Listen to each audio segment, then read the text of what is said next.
नमस्कार दोस्तों, all TT channel पे आपका फिर से एक बार स्वागत है। आज मैं आप लोगों के बीच में फिर से एनसीईआरटी बुक सिविक्स का बुक है जिसे लेकर के उपस्थित हुआ हूँ।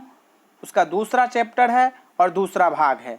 आप इसे ध्यानपूर्वक देखेंगे क्योंकि सभी टीईटी में, खास करके सीटेट में यहीं से प्रश्न आते हैं। आप ध्यानपूर्वक देखें।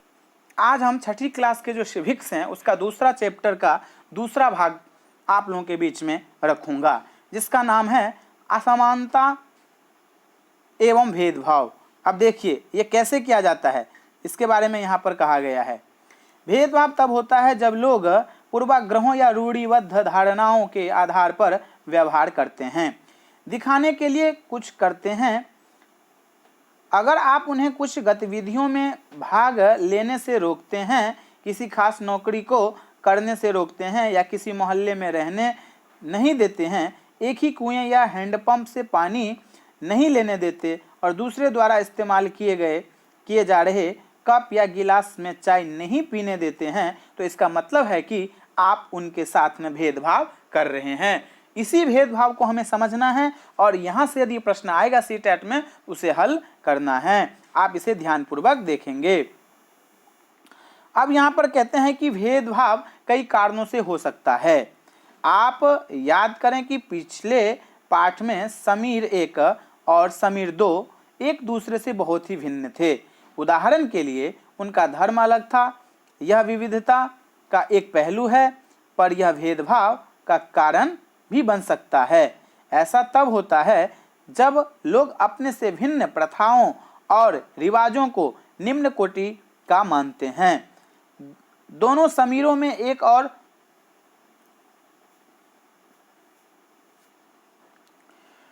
अब देखिए यहाँ पर दोनों समीर में एक और अंतर उनकी आर्थिक पृष्ठभूमि का था। एक समीर गरीब था जो अखबार बेचता था पटरियों पर, रेड लाइट पर, और दूसरा समीर जो था वो धनवान था, विदेशी था। तो उसे ही समझते हैं हम। तो यहाँ पर देखिए विविधता का पहलू नहीं था उन दोनों में, यह तो असमानता है। बहुत लोगों के पास में अपने खाने, कपड़े और घर की मूल जरूरतों को पूरा करने के लिए साधन और पैसे नहीं होते हैं। इस कारण दफ्तरों, अस्पतालों, स्कूलों आदि में उनके साथ भेदभाव किया जाता है। कुछ लोगों को विविधता और असमानता पर आधारित दोनों की तरह के भेदभाव का सामना करना पड़ता है। एक तो इस कारण कि वे उस समुदाय के सदस्य हैं जिनकी संस्कृति को मूल्यवान नहीं माना जाता।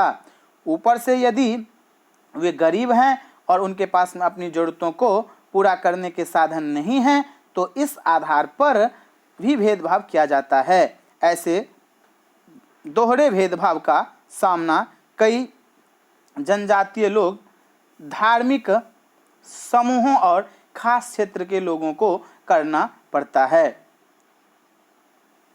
अब यहाँ पर देख लीजिए, एक यहाँ पर बहुत ही महत्वपूर्ण बातें लिखी हुई हैं जिसे आप देख लीजिए। कुछ मुसलमानों के बारे में यह आम रूढ़िबद्ध धारणा है कि वे लड़कियों को पढ़ाने में रुचि नहीं लेते, इसीलिए उन्हें स्कूल नहीं भेजते, जबकि अध्ययन यह दिखा रहे हैं कि मुसलमानों की गरीबी इसका एक महत्वपूर्ण कारण है। गरीबी की वजह से ही वे लड़कियों को स्कूल नहीं भेज पाते या स्कूल से जल्दी निकाल लेते हैं। जहाँ पर भी गरीबों तक शिक्षा पहुँचाने के प्रयास किए गए हैं, वहाँ मुस्लिम समुदाय के लोगों ने अपनी लड़कियों को स्कूल भेजने में रुचि दिखाई है। उदाहरण के तौर पर केरल में स्कूल प्रायः घर के पास सरकारी बस की सुविधा मतलब बहुत अच्छी है, जिससे ग्रामीण क्षेत्र में शिक्षकों को स्कूल पहुंचने में मदद मिलती हैं और उनमें 60% से ज़्यादा महिलाएं शिक्षक हैं। और इन सभी कारकों ने बहुत सारे गरीब परिवार के बच्चों को स्कूल जाने में मदद की है, जिसमें मुसलमान की लड़कियां भी शामिल है। दूसरे राज्यों में जहां ऐसा प्रयास नहीं किए गए, वहां गरीबों परिवारों के बच्चों को स्कूल जाने में मुश्किल आती हैं, चाहे वे मुसलमान हो, जनजातीय हो या अनुसूचित जाति के हो। जाहिर है कि मुसलमान लड़कियों की स्कूल से गैर हाजिरी का कारण धर्म नहीं है बल्कि गरीबी है। तो धारणा तो हम इस तरह से कर रहे थे, लेकिन ऐसे बातें नहीं थी। अब हमने यहाँ तक पढ़ा था आप लोगों के बीच में, एक और है उसको भी जान लेते हैं कि क्या कह रहे हैं। कि दलित शब्द है जो नीची कही जाने वाली जाति के लोगों अपनी पहचान के रूप में इस्तेमाल करते हैं। वे इस शब्द को अछूत से ज़्यादा पसंद करते हैं। दलित का मतलब है जिन्हें दबाया गया, कुचला गया, और दलितों के अनुसार यह शब्द दर्शाता है कि कैसे सामाजिक पूर्वाग्रहों और भेदभाव ने दलित लोगों को दबा करके रखा है। सरकार ऐसे लोगों को अनुसूचित जाति के वर्ग में रखी है। अनुसूचित जाति के वर्ग में कौन से लोग रखे गए हैं, तो ये आपके सामने में यहाँ पर स्पष्ट है। अब यहाँ पर आप देख लीजिए, भेदभाव का सामना करने पर अब क्या होता है। यहाँ पर अपनी आजीविका चलाने के लिए लोग अलग अलग तरह के काम करते हैं, जैसे पढ़ाना, बर्तन बनाना, मछली पकड़ना, बढ़ईगिरी, खेती एवं बुआई इत्यादि। लेकिन कुछ कामों को दूसरे के मुकाबले अधिक महत्वपूर्ण माना जाता है। सफाई करना और कपड़े धोना, बाल काटना, कचरा उठाना जैसे कामों को समाज में कम महत्व का माना जाता है। इसीलिए जो लोग इन कामों को करते हैं उनको गंदा और अपवित्र माना जाता है, और यह जाति व्यवस्था का एक बड़ा ही महत्वपूर्ण पहलू है। जाति व्यवस्था में लोगों के समूहों को एक तरफ की सीढ़ी के रूप में रखा गया, जिसमें से एक जाति दूसरी जाति के ऊपर या नीची थी। जिन्होंने अपने आप को इस सीढ़ी में सबसे ऊपर रखा, उन्होंने अपने को ऊंची जाति का और उत्कृष्ट कहा। जिस समूहों को इस जाति कह रहे हैं कि अब यहाँ पर देख लीजिए, कह रहे हैं कि उत्कृष्ट कहा, जिन समूहों को इस जाति के सीढ़ी तले रखा गया उनको अछूत और अयोग्य कहा गया। जाति प्रथा के नियम एकदम निश्चित थे। इन अछूतों को दिए गए काम के अलावा और कोई काम करने की इजाज़त नहीं थी। उदाहरण के लिए कुछ समूहों को सिर्फ कचरा उठाने और मरे हुए जानवरों को गांव से हटाने की इजाज़त थी। उन्हें ऊंची जाति के लोगों के घर में घुसने, गांव के कुएं से पानी लेने और यहाँ तक कि मंदिर में घुसने की भी इजाज़त नहीं थी। उनके बच्चे दूसरी जाति के बच्चों के साथ स्कूल में बैठ नहीं सकते थे। इस तरह ऊंची जाति के लोगों को जो अधिकार हासिल था उससे उन्होंने तथाकथित अछूतों को वंचित रखा। अब हम थोड़ा सा देख लेते हैं, यहाँ पर बच्चे पढ़ रहे हैं और किस तरह से पढ़ रहे हैं। जाति के आधार पर कक्षा में किसी बच्चे को दूसरे बच्चों से अलग बैठाना भेदभाव का एक हिस्सा है। यदि देखा जाए कि जाति के आधार पर हम बच्चों को पढ़ाते हैं तो हम उसके साथ क्या कर रहे हैं, भेदभाव कर रहे हैं। ऐसा हमें नहीं करना है। अब यहाँ पर हम डॉक्टर भीमराव अंबेडकर 1891 में वह जन्मे थे और 1956 में उनकी मृत्यु हो गई, को भारतीय संविधान के पिता एवं दलितों के सबसे बड़े नेता के रूप में जाना जाता है। आप लोग भी जानते होंगे, डॉक्टर अंबेडकर ने दलित समुदाय के अधिकारों के लिए लड़ाई लड़ी थी। उनका महार जाति में जन्म हुआ था। उनके जाति का नाम पूछ दिया तो महार, जो अछूत मानी जाती थी। महार लोग गरीब होते थे और उनके पास जमीन नहीं थी और उनके बच्चों को वही काम करना पड़ता था जो वे खुद करते थे। उन्हें गांव के बाहर रहना पड़ता था और गांव के अंदर आने की इजाज़त नहीं थी। अंबेडकर अपनी जाति के पहले व्यक्ति थे जिन्होंने अपनी कॉलेज की पढ़ाई पूरी की और वकील बनने के लिए इंग्लैंड गए। अब यहाँ पर देख लीजिए, एक तो आज के टाइम में यदि देखा जाए, मैं अंबेडकर जी का अपमान नहीं कर रहा हूँ, लेकिन मैं कह सकता हूँ कि वो गरीब परिवार के तो थे, लेकिन कहाँ पर जाकर के पढ़े थे, तो कह रहे हैं कि इंग्लैंड में। चलिए ठीक है, उन्होंने दलितों को अपने बच्चों को स्कूल कॉलेज भेजने के लिए प्रोत्साहित किया। दलितों से अलग अलग तरह की सरकारी नौकरी करने को कहा ताकि वे जाति व्यवस्था से बाहर निकल पाए। आप ऐसा नहीं सोचिएगा कि दलित परिवार के थे तो अंबेडकर जी कैसे चले गए इंग्लैंड पढ़ने के लिए, तो फिर वहाँ पर क्वेश्चन गलत हो जाएगा। आपको अंबेडकर जी को दलित परिवार में ही रखना है, और वो कैसे गए इंग्लैंड उसके बारे में नहीं सोचना है। तो यहाँ पर देखिए, दलित के मंदिर में प्रवेश के लिए जो कई प्रयास किए जा रहे थे, उनका अंबेडकर ने नेतृत्व किया। उन्हें ऐसे धर्म की तलाश थी जो सबको समान निगाह से देखे। जीवन में आगे चल करके उन्होंने धर्म परिवर्तन करके बौद्ध धर्म को अपनाया, और उनका मानना था कि दलितों को जाति प्रथा के खिलाफ अवश्य लड़ना चाहिए और ऐसा समाज बनाने की तरफ काम करना चाहिए जिसमें सबकी इज्जत हो, ना कि कुछ ही लोगों की। ऐसा सोच किसका था? तो ये देख लीजिए महोदय, अंबेडकर जी का। अब हम आगे देखते हैं। हमने यहाँ तक तो पढ़ ही लिया था। कह रहे हैं कि अगले पृष्ठ पर क्या है कि अगले पृष्ठ पर हम यह देखेंगे कि कैसे भारत के एक मशहूर हस्ती को भेदभाव का सामना करना पड़ता था। यह भाग हमें यह समझने में मदद करेगा कि कैसे जाति के तहत बहुत बड़ी संख्या में लोग भेदभाव के शिकार हुए हैं। भारत के एक महान नेता डॉक्टर भीमराव अंबेडकर ने जाति व्यवस्था पर आधारित भेदभाव के अपने अनुभवों के बारे में लिखा है। यह अनुभव उनको 1901 में हुआ था, जब वे केवल कितने वर्ष के थे? तो 9 साल के थे, और वे महाराष्ट्र में कोरेगांव में अपने भाइयों के साथ पिता से मिलने गए थे। अब इस पे हम कहानी पढ़ेंगे तो आपको पता चल जाएगा। बड़ी देर हमने इंतजार किया पर कोई नहीं आया। 1 घंटा बीत गया तो स्टेशन मास्टर पूछने आ गए और उन्होंने हमसे हमारे टिकट मांगे, जो हमने दिखा दिए। उन्होंने पूछा कि हम वहाँ क्यों रुके हुए थे, तो हमने बताया कि हमें कोरेगांव जाना था और हम पिताजी या उनके नौकर के आने का इंतजार कर रहे थे, लेकिन दोनों में से कोई भी नहीं पहुँच पाया था और हमें पता नहीं था कि कोरेगांव कैसे पहुंचते हैं। हमने बहुत अच्छे कपड़े पहन रखे थे। हमारे कपड़ों और बोली से कोई भी यह अंदाज नहीं लगा सकता था कि हम अछूत के बच्चे थे। निश्चय ही स्टेशन मास्टर को यह लगा कि हम ब्राह्मण बच्चे हैं और वे हमारी मुश्किल को देख करके बड़े परेशान हुए। जैसे हिंदुओं में होता है कि स्टेशन मास्टर ने हमसे पूछा कि हम कौन हैं। बिना एक पल भी सोचे मेरे मुंह से निकल गया कि हम महार हैं। महार जाति बम्बई प्रांत में महार समुदाय को अछूत माना जाता था। उनको एकदम से धक्का लगा और वे भौचक्के रह गए और उनके चेहरे पर अचानक परिवर्तन हुआ।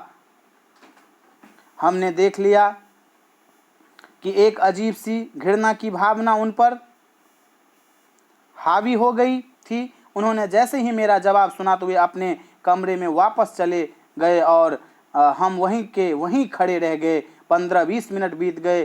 सूरज बिल्कुल छिप सा गया था। पिताजी आए नहीं थे और ना ही उनका नौकर, और वह कह रहे कि अब स्टेशन मास्टर भी हमें छोड़ करके चले गए थे। हम काफ़ी घबराए हुए थे। यात्रा के शुरू में जो खुशी और उत्साह की भावना थी उसकी जगह अब अत्यधिक उदासी ने ले ली। आधे घंटे के बाद स्टेशन मास्टर लौट करके आए तो पूछा कि हम क्या करने की सोच रहे हैं। हमने कहा कि अगर हमें किराए पर एक बैलगाड़ी मिल जाती तो हम कोरेगांव जा सकते थे। अगर कोरेगांव ज़्यादा दूरी नहीं हो तो हम फौरन निकलना चाहते थे। वहाँ किराए पर कई बैलगाड़ियाँ चल रही थी, लेकिन मैंने स्टेशन मास्टर को जो जवाब दिया था कि हम महार हैं, उनका पता सबको चल गया था और कोई भी गाड़ीवान अछूत वर्ग की सवारी को ले जाकर अपने आप को गंदा और नीचा नहीं बनना चाहता था। हम दोगुना किराया देने को तैयार थे। पर हमें एहसास हुआ कि बात पैसे की नहीं बन सकती थी। स्टेशन मास्टर जो हमारे लिए गाड़ीवानों से मोल तोल कर रहे थे, चुपचाप खड़े हो गए। समझ नहीं आ रहा था कि क्या करें। कल्पना करके देखिए कि यह कितना मुश्किल होगा अगर लोगों को एक जगह से दूसरी जगह जाने ना दिया जाए। यह कितना अपमानजनक और दुखदाई होगा अगर लोग आपसे दूर दूर रहे, आपको छूने से मना करे और आपको पानी ना पीने दे। यह छोटी सी घटना दिखाती है कि कैसे गाड़ी से एक दूसरी जगह जाने के साधारण काम की सुविधा भी इन बच्चों के पास नहीं थी, जबकि वे पैसा दे सकते थे। स्टेशन के सभी गाड़ीवानों ने बच्चों को ले जाने से मना कर दिया और उन्होंने बच्चों के साथ भेदभाव भरा व्यवहार किया।